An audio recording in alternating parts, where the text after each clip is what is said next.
India have punched back now. They've freshened up in the corner. They've come back. This is on. Hi, welcome to the show. I'm John Norman. Alongside me, Gareth Batty. We're going to be looking back at India's walloping of England in the second T20. Outside Edge is a place to be, following all the action every day of the series. And don't forget, like and subscribe. And India have wrapped up a comprehensive victory over England. With still 14 balls remaining, they have won by 7 wickets. And this has been as comprehensive a victory in this second T20 for India as England's was in the first. Well, Gareth, what a performance from India. And I tell you what, it's always great to know where you were when a debutant announces his arrival really on the big stage. But of course, if you've been watching the IPL for the last few years, we all know about Ishan Kishan and just what a wonderful talent he is. Yeah, I mean, he did pretty much exactly what we've seen him do for Mumbai Indians. He played some beautiful pull shots, very similar to Quinton de Kock's bat flow through the ball, couple of great shots through extra cover, and then the massive sweeps, expansive into that deep square leg, always just in front of deep square leg, trying to take out the deep square leg fielder to the ball spinning in, but expansive, classy, precise. He was just, wow, it was like it was his 100th game, and he played quite beautifully and put England right on the back foot from ball one. Yeah, England were, I suppose, on the back foot. They really huffed and puffed to their total, didn't they? 164 for 7. Jason Roy top scoring again. But none of the batsmen looked comfortable. And then, of course, click your fingers, India come out, and all of their batsmen looked comfortable. Ishan Kishan, superb. And then Virat Kohli, the only man to score 3,000 runs in international T20 cricket, an average of over 50. He averages over 80 when chasing, and there he was again at the end, scoring the winning runs with the 6, and, well, just faultless, really. Yeah, I mean, look, to seal it with a 6 like he did, expansive pull shot, backward of square, and then sort of, yep, I'm back. I've had a couple of games where I've not quite been the man, but I am the man. I'm the man who leads this team. We're winning when I'm scoring runs. There's a young fella who's learnt huge amounts, been at the other end to him, and you could see that in between overs, the way that he was sort of feeding off everything that Kohli had been offering him, touching gloves and all that sort of a thing. Twofold. India win, yes, but actually a couple of young players being around Virat Kohli when he's playing at his absolute best, and India getting over the line. That's a pretty sweet day for India. It always appears it's the batsmen that get the headlines, right? But, you know, India took a risk today because they made 2 changes. They went to a 5-man bowling attack. And England could have capitalised on that. They could have targeted one of them, put the pressure back on India. But Bhuvneshwar Kumar, absolutely bang on it right from the start. And then at the other end of the innings, Shardul Thakur, almost unplayable in that final over. And 2 of the lesser lights, I know Kumar gets his fair share of glory, but India showing their strength, but also their discipline with the ball. Yeah, Kumar is the leading light of their bowling attack right now in this series. He's the man that's reliable up front in the top 6, the hardest time to bowl at times, but you chuck him at the death. The other really difficult time to bowl, he always calm, he always executes well. If somebody gets him, they've got to play super well. And England didn't today. And Thakur, he'd had a tough first over. He'd gone for a few runs to come back as he did with the great sort of almost off-spinning slower balls that it got it wide of the left-handers, made it very difficult for them. Didn't stick it in that hitting zone that we see down the tram lines. He got it wide, which is brave, because you feel a bit naked as a bowler. It's out there, you're freeing some hands up. No, he stuck to his guns and he was magnificent. I think the numbers were something like 35 in the last 5 or 6 overs. When England was set, that is absolutely magnificent death bowling.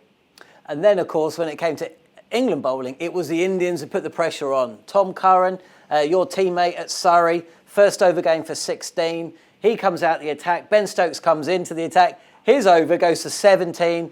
And whilst it wasn't a low score that England were defending, India made it look like a low score because they had plenty in reserve. You know, you had 20-30 to England's total, and you still feel India could have got there. Yeah, I think both sides can learn how India went about it. I think after the first 6 overs, the split was only like 6 or 7 runs between England and India.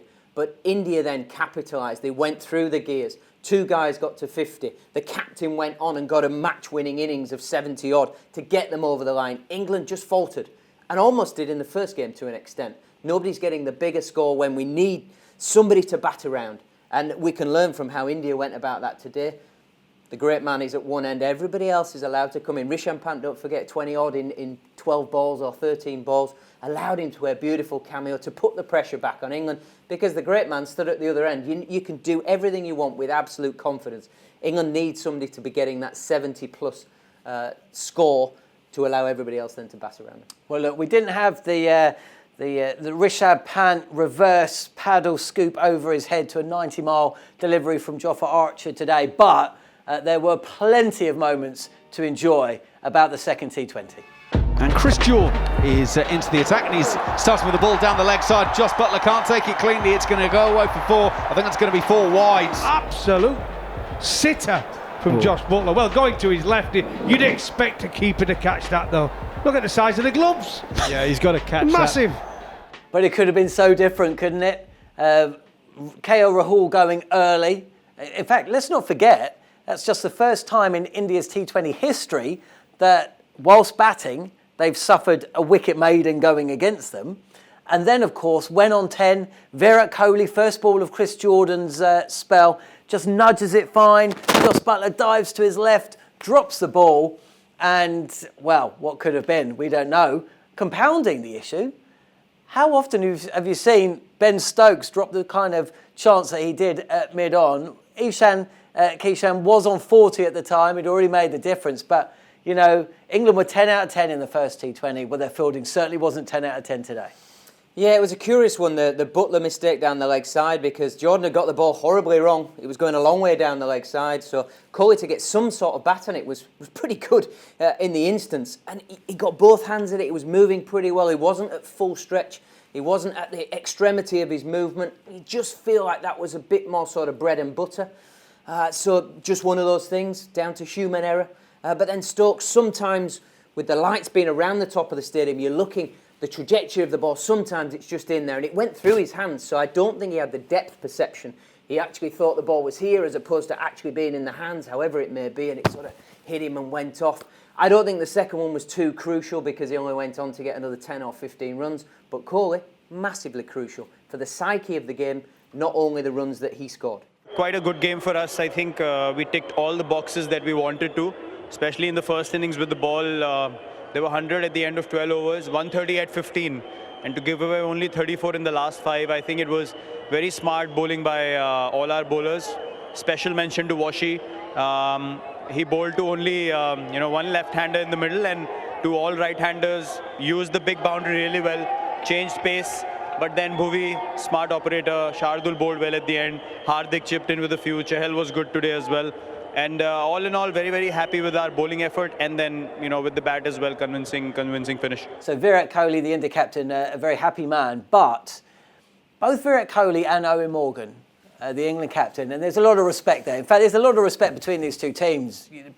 Prior to the match, I was watching as Hardik Pandya was just essentially like they were talking about bats with Josh Buttler. At the end of the game, Moeen Ali, warm embrace with Virat Kohli. These teams have played against each other and alongside each other, haven't they, in the Indian Premier League? But one of the topics that we discussed on talkSPORT 2 is there's an imbalance, isn't there? The team that bats first is already, and you can see this with the betting odds, sliding out.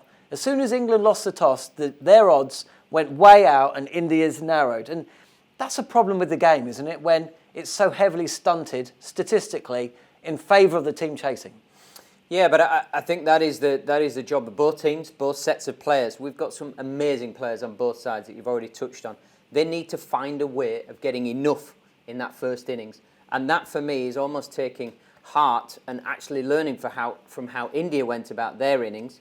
And the first 6 overs, it's about just setting a bit of a base. Give yourself a chance. And one guy has to take the responsibility. Once you're in, you cannot be the guy that's giving it away. And maybe from an England point of view, we're missing a trick that the Test captain, Joe Root, is not batting at 3. The rock that you can bat around like India had Virat Kohli. I think both teams batting first, that in the third game, whoever it is, will have to and learn on their feet. And I think they will be talking about it. I think they will be saying, look, as the innings goes on, it might get easier to bat. We might get a better opportunity to score heavier in the last 5 or 6 overs. We don't need to go early and put ourselves under pressure. We need to target the segments of the game that are the easiest. and actually give yourself a chance. Is that how you captain? Or have captained in the past? At times, yeah. Certainly you would break it down and say, look, if you go too hard up front, the game's gone. You know, if you lose 3 wickets in the first power play, something like 80% chance of losing. And I think both teams have to look at that and have to almost take a breath and say, right, I'm going to take the game deep. It used to be the case batting second that you want to take the game deep. I think now you've got to reverse it and say in the first innings and be brave that you're going to bat well in those last few overs. Okay, brilliant stuff. Well, look, it was a bit of despondency within the talkSPORT 2 lineup. We are, of course, passionate England fans, but we're also cricket fans. But there were a few laughs along the way. It's like when Steve goes to his Britney Spears concerts. The cameras are out everywhere. It's just awash with people. It's incredible. And Steve screaming. Yeah. What are you on about, Matt? It's Britney Spears. Nothing wrong with Britney Spears, is there? Oops, I did it again. Well, I'm not going to subject any more of Gareth Batty singing, but, you know, this is just how we roll on talkSPORT 2. Look, 1-1 with 3 to play. This is a very, very closely fought series. We know that. It's not just going to be about who wins the toss and who bowls first. Although, look, we're playing on the same pitch and at the same time of the day. But what do England have to do to get better? Say they lose the toss again and they bat first. What do they have to do to make sure that they have the pressure on India when India come out to bat? They've just got to be more precise in their execution. They've got to be a bit more ruthless, and somebody's got to take the responsibility as opposed to maybe taking the easy option of a batter, maybe just thinking, oh, well, I might clear him, I might not. Be really precise. No, that's the ball that I do take it over long on, or I do get it over the keeper. Same with the bowler. This is the ball I'm going to bowl and execute it. If it's a Yorker, hit that white line, hit the full line, hit the wide line if you're taking it away from the batter's eyes. I think both teams have just been a little bit off in the first 2 games, just in certain periods. And the team that's been off the most has lost the game. This, for me, is like a boxing match that's over 5 rounds, but you can't win in the first 3. So England, jab, put some serious pressure on India. India have punched back now. They've freshened up in the corner. They've come back. This is on. This is a brilliant series, and it's the team that can learn how to do that first 20 overs that is going to win this series. Well, I can't promise any more singing, but I can promise that Outside Edge will be back following the action after the 3rd T20. Could India bring back Rohit Sharma, by the way? We shall see. Thanks for joining us on Outside Edge. Please don't forget to like and subscribe. And as I say, following the action again after every day's play, this is a place to be.